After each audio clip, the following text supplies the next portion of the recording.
Akwụkwọ nke Mak isi nke 11.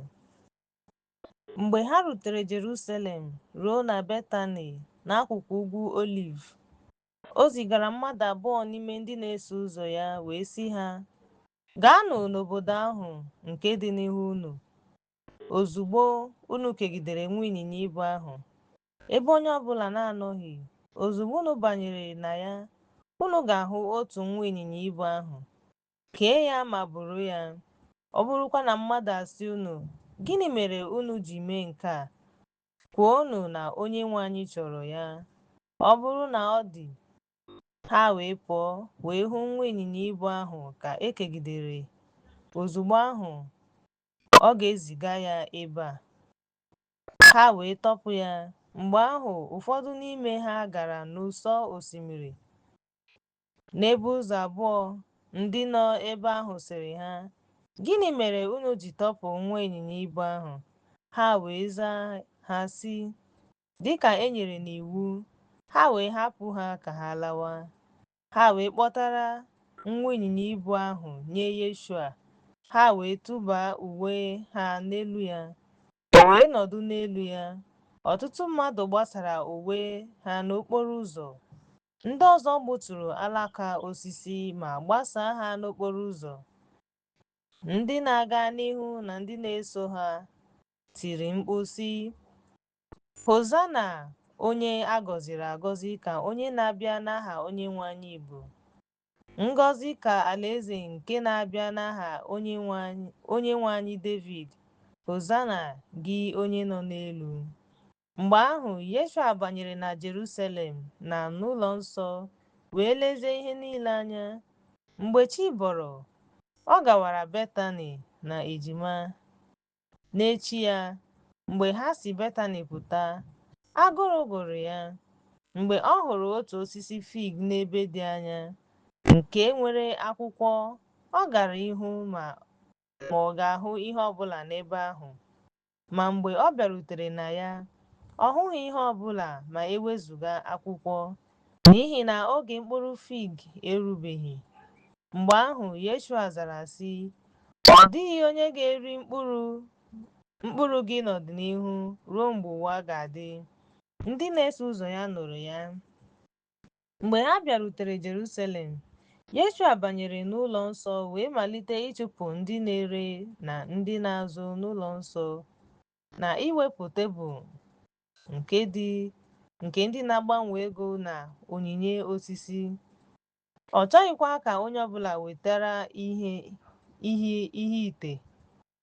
wetara ha ite sị, "Ọ bụghị na e dere na ụlọ m bụ ụlọ nsọ?"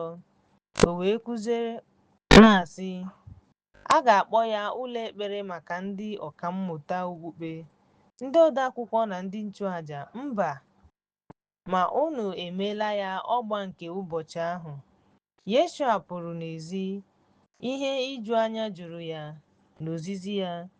Mgbe ha na-eje ije ọṅụ, ha hụrụ obodo ahụ.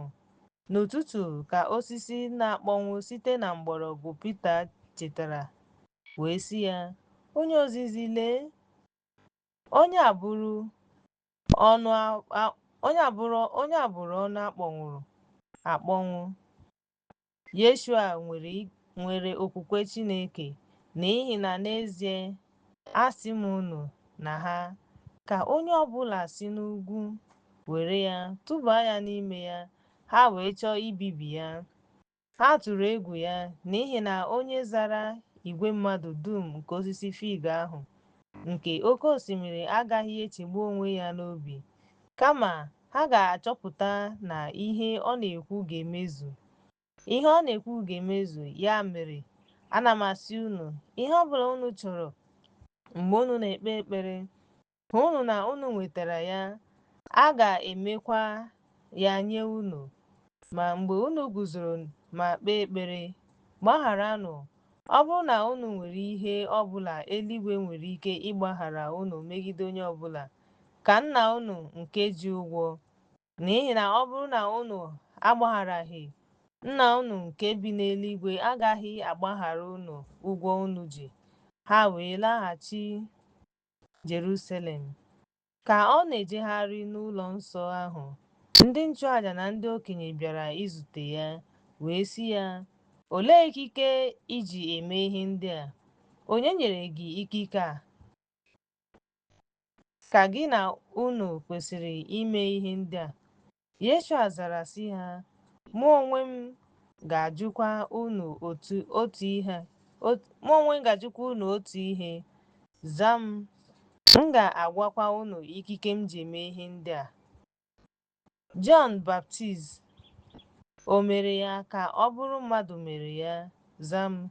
Ha chere n'etiti onwe ha na-asị, "Ọ bụrụ na anyị asị site n'aka Chineke, ọ ga-asị, 'Gịnị mere unu emeghị ya baptizim?' Ma ọ bụrụ na anyị asị site n'aka mmadụ, anyị na-atụ egwu ndị mmadụ n'ihi na mmadụ niile were Jọn dị ka onye amụma n'okwukwe." Ha wee zaa sị, "Anyị enweghị ike ikwu." Yeshua zara sị ha, "M gaghị agwa unu ikike m ji eme ihe ndị a."